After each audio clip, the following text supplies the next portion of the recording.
आणि हा सगळा कॉन्ट्रॅक्टरचा कारभार जो चाललेला आहे, उगाच आम्ही बोलत नाही सूटबुटकी सरकार. रस्त्याची कामं काढतायत, आणखीन कसली कामं काढतायत, बरं काढा तुम्ही कामं. पण आता परिस्थिती अशी निर्माण होईल की कालांतराने मुंबईमध्ये विकास कामं तर ठप्प होतील, पण मुंबईच्या सफाई मजदूरांना सुद्धा पगार द्यायला मुंबई महापालिकेकडे पैसा शिल्लक राहणार नाही. सगळ्या ह्या मिंदे आणि शहा मोदींच्या मित्र कॉन्ट्रॅक्टरनी लुटलेली मुंबई असेल, भिकेला लावून टाकलेली मुंबई असेल. म्हणजे आमचं वैभव आहे. अनिल देसाई, तुम्ही जे बोललात की प्रत्येक वेळेला हिमालयाच्या मदतीला सह्याद्री धावतो, तसंच देशाच्या पूर्ण अर्थव्यवस्थेला मुंबई आधार आहे. जवळपास 36 ते 37% रक्कम कर, विविध कराच्या रूपाने ही एकटी मुंबई भरते. तिचं महत्व तुम्ही खतम करताय. आज बीएसटीला देण्यासाठी यांच्याकडे पैसे नाही आहेत. बीएसटीच्या कर्मचाऱ्यांना ग्रॅच्युटी द्यायचे, नाही देतात पैसे. पण मेट्रोचं जे काम आहे, मेट्रोचं काम हे राज्य सरकार आणि केंद्र सरकारचं काम आहे. पण मेट्रोच्या कामासाठी MMRDA 3000 कोटी रुपये त्या माझ्या मुंबई महापालिकेच्या कष्टाच्या पैशातून उचलून MMRDA त्यांच्या कॉन्ट्रॅक्टरच्या उरावरती घालते. हा कुठला उपराटन आहे? सरकारच्या हाताखालची ती MMRDA. मुंबई महापालिकेला किती वर्ष झाली? 100, 125, 150 वर्ष झाली. आणि MMRDA आत्ता आली. आणि आता माझं मत असं ठाम झालेलं आहे की जर हे मिंदे सरकार त्यांच्या कॉन्ट्रॅक्टर मित्रासाठी MMRDAच्या माध्यमातून मुंबई महापालिकेची तिजोरी लुटत असेल, तर आमचं उद्या जे सरकार येईल ते आल्यानंतर एक तर आम्ही MMRDAच रद्द करू किंवा MMRDAची कार्यकक्षा मुंबई महापालिकेच्या बाहेर टाकून देऊ तिला. तुम्ही माझ्या मुंबईच्या जागा विकतात. मुंबईची जागा जी BKCची होती, आर्थिक केंद्र तिकडे येणार होतं, ती बुलेट ट्रेनच्या घशात घातली. तिकडचा सगळा कारभार जो आहे तो MMRDAकडे आहे. मग तिकडे महापालिकेचं काही चालत नाही, फक्त मंजुरी द्यायची महापालिकेने, कचरा उचलायचा, शौचाचं सगळं सांडपाणी वाहून न्यायचं, सगळ्या सेवा पुरवायच्या.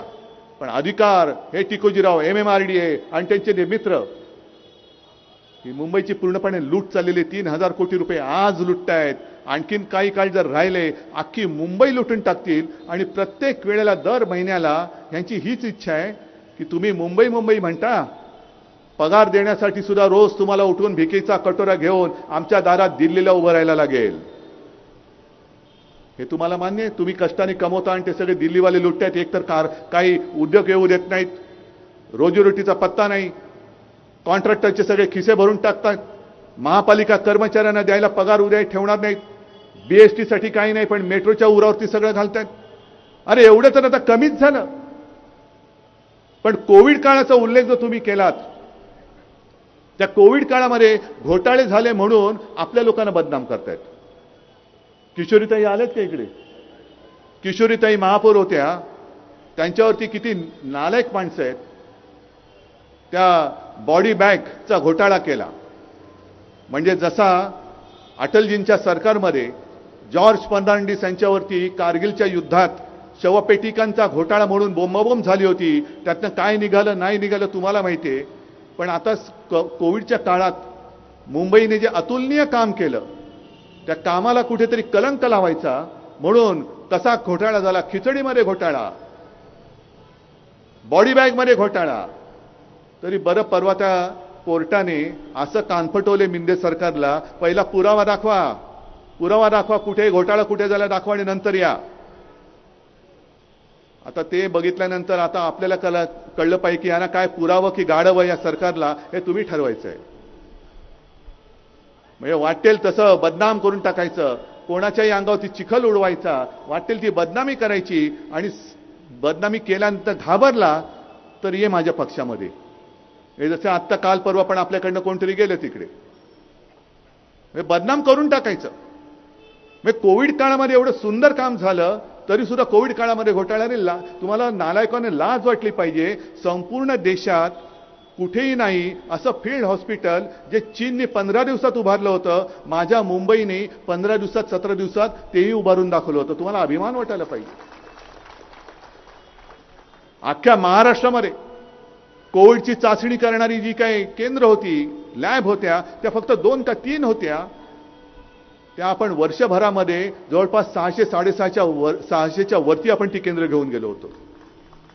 किती काम केलं. अगदी आज सुद्धा मला माहिती आहे, मी विधानसभेमध्ये उत्तर दिलेलं आहे, मुख्यमंत्री होतो तेव्हा. कोविडची सुरुवात झाली तेव्हा संपूर्ण राज्यात सगळे ऑक्सिजन, व्हेंटिलेटर, साधे बेड हे सगळे मिळून जर बेरीज केली असती तर ती जेमतेम 7-8 हजार होत होती. 7-8 हजार.